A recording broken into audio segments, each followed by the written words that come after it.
Дыши. Скажи, ты помнишь что-нибудь про нападение? Что произошло? Был несчастный случай. Почему я не чувствую свое тело? Мы не смогли спасти твое тело. Мы сделали новое тело. Введите успокоительное. Who is the Major is a good question. And this film is really about the journey of self-discovery for the character. Все, кого я знаю, чувствуют связь друг с другом. Scarlett did bring so much to it. She's really inhabited the role, the hidden anger, hidden humanity. She really became the Major. Scarlett's character has an ability to adapt herself with any situation. Мы спасли тебя, чтобы ты спасала других. Майор на связи. Захожу. This experience has been like nothing else I've ever had before. It's a ride, for sure.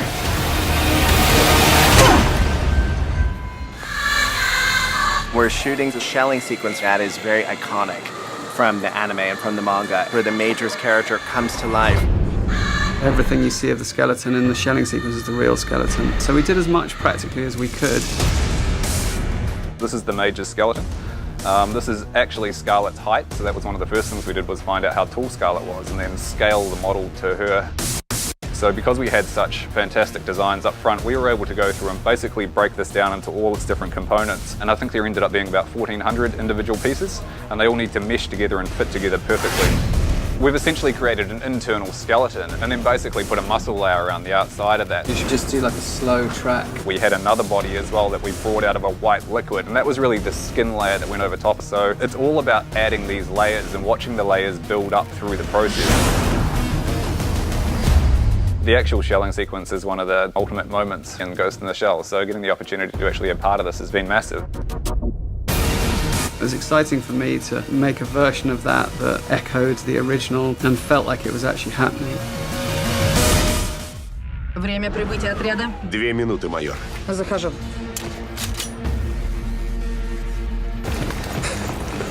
Section 9 is a group of operatives that fight cyber terrorism. They're all chosen for their specific skill sets.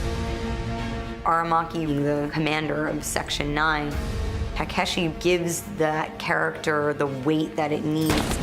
He's kind of the patriarch of this highly trained squad.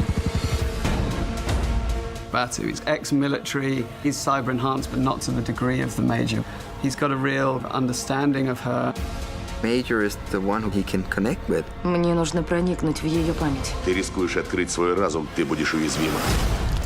Почему у тебя руки дрожат? When Major is with Batu, it's the most kind of human she feels. He reminds her of the life that could be possible. Ты как? He's full of heart, he's full of warmth, but yet again, he's the most hardcore killer in Section 9. She's got this wonderful and dysfunctional inherited family. These guys are just awesome. I hope the audience shares the same passion that I have for this unruly bunch.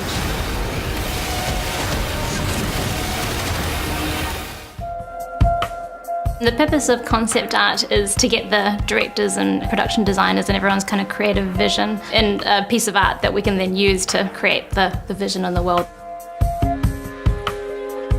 Rupert Sanders has an exact idea of what he wants in this universe.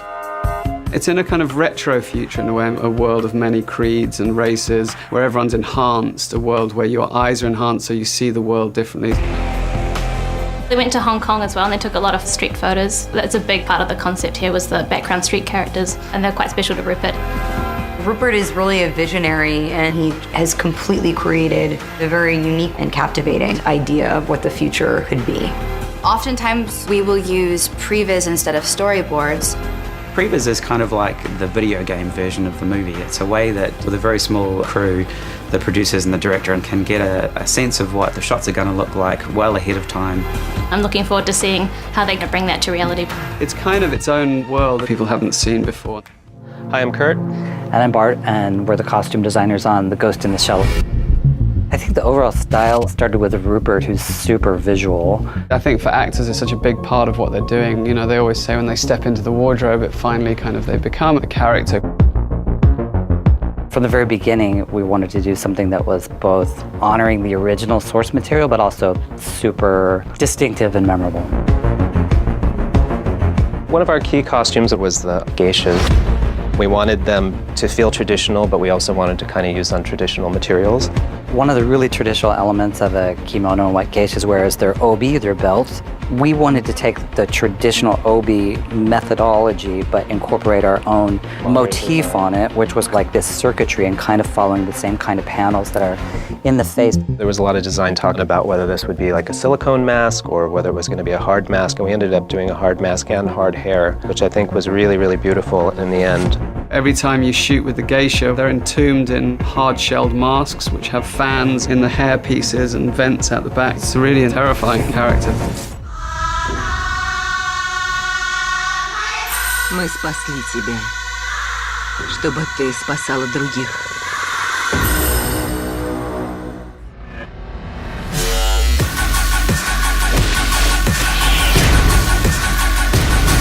Все, что они сказали тебе, ложь.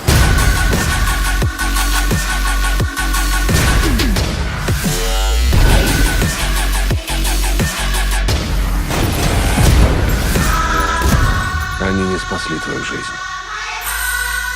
а украли. Они создали меня. Но я им не подвластна.